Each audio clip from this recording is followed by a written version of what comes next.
Gautam Adani is a self-made Indian billionaire. We've seen him buy up asset after asset across the country.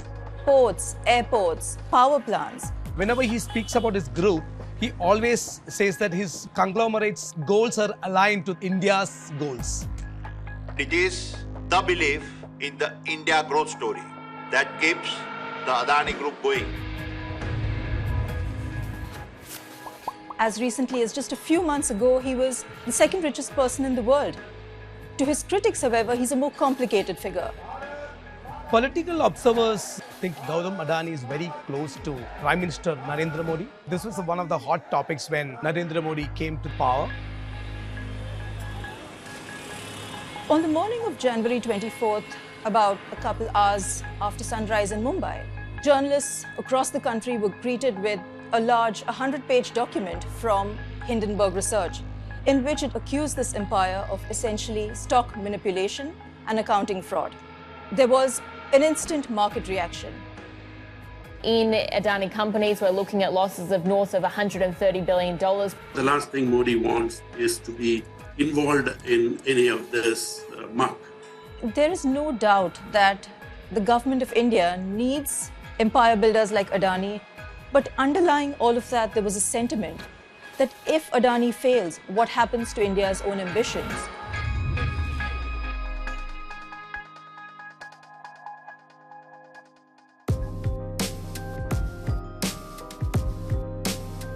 If you're living or visiting in this country, you really cannot be independent of an Adani asset. Coal mined from Adani coal mines is transported through Adani-run ports and railroads into power plants that Adani owns. The electricity generated from these power plants then runs through Adani-owned grids into homes built with Adani cement. He keeps very low profile. We have not seen him splashing money, buying luxurious cars or buying yacht or holidaying in luxurious destination. The relationship between Adani and Modi go back decades, even before Modi was Prime Minister. Both of them hail from the same state of Gujarat, renowned for sending out entrepreneurs around the world. Adani has grown so big so fast. Adani is aligning the business goals of the Adani conglomerate with the goals of Prime Minister Modi. If you want to grow a country, you need to build your airports, you need to build your infrastructure such as electricity grids and power plants. It's very natural that he will lean towards big businessmen, big conglomerates, big business groups to develop such kind of stuff. If Modi has come to the world stage as a political leader who understands the needs of business, Adani has been a big contributor to building this image. There's another level of questioning about whether Adani is actually funding Prime Minister Modi. For instance, Prime Minister Modi, when he was campaigning for his first term in office, he very publicly flew in an Adani plane. The party claims that they paid the Adani Group rent for use of this plane. India's political funding was always opaque, but since Modi has come to power, there's an added level of opaqueness.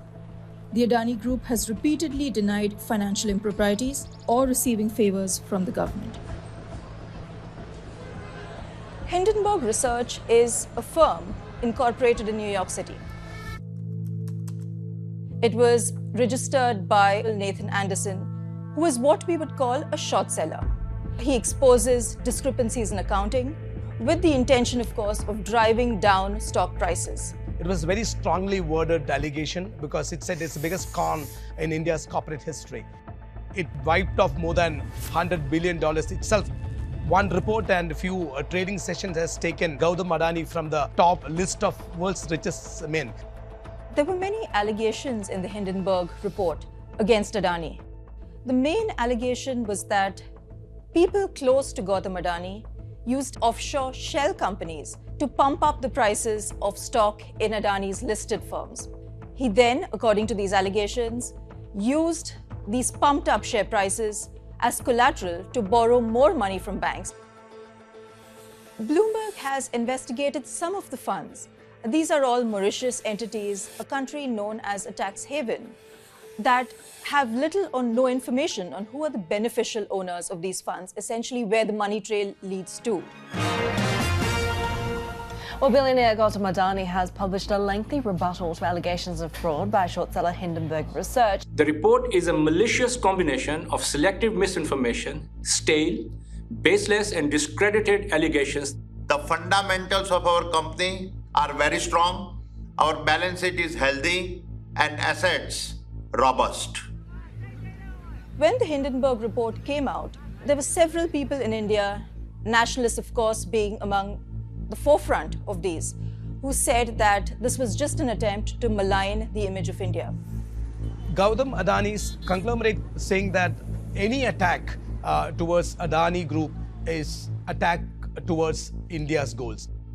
They were trying to reiterate to us, they never defaulted any payments in their history. And they always maintained a conservative cash management tactics. So what has Hindenburg Research allegation has done to Adani? The aggressive expansion has been slowed down. The capex has been slowed down. You will not see Gautam Adani as the busiest deal maker in 2023, unlike in 2022. They are continuing with this process of prepaying and repaying a whole lot of debt. That seems to be a very big part of how they're trying to portray themselves as this very good corporate citizen, as the opposite, basically, of what Hindenburg had alleged. So there's good debt and there's bad debt. Of course, you have to have debt, but what is the level of debt you can keep? That is a key question. The critical lesson learned in this entire episode is how robust is your regulatory framework, how robust is your judiciary framework, and how good is Indian landscape to do business. As India looks to tap Western capital more frequently, it will necessarily have to adapt to Western ways of doing business. India will have to open up its accounting books to Western eyes. To answer to the question whether Adani Group is too big to fail is a trickier one. It can survive the Hindenburg Research allegations because it is built on strong fundamentals and it never defaulted. Next year, Modi of course has re-elections. This is something that Modi will pull no stops to get at. His party wants that third term in office. And once it gets that third term in office, Modi then needs to cement his legacy. And for that, he needs billionaires like Gautam Adani.